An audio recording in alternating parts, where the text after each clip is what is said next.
A common trap when it comes to strategy is that we have a tendency to create a lot of new projects and initiatives throughout that process. What we end up with down the line after the honeymoon period kind of wanes is that we have a long list of new projects and initiatives and no additional human or capital resources to actually get the work done. And as a result of this, strategic planning ends up being considered sort of an and. It's additional work and not the work. So don't get me wrong, the process of crafting these plans can yield new approaches to create value, but we do have these constraints of human and capital resources. So if we don't have the means to accomplish our goals, it's all for naught. So how do we confront these constraints?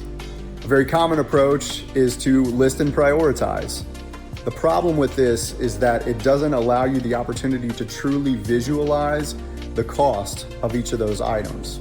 So the relative cost of each of those items is very different, but they're just represented equally as items on a list.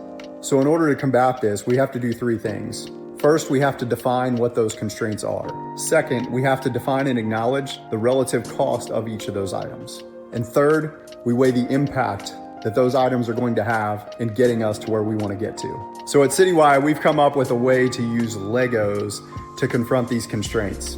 We have this base plate that represents 100% of that defined constraint, and then we use different color Legos to represent the different projects or initiatives so that we have to physically add or remove in order to determine what can we truly accomplish within those constraints.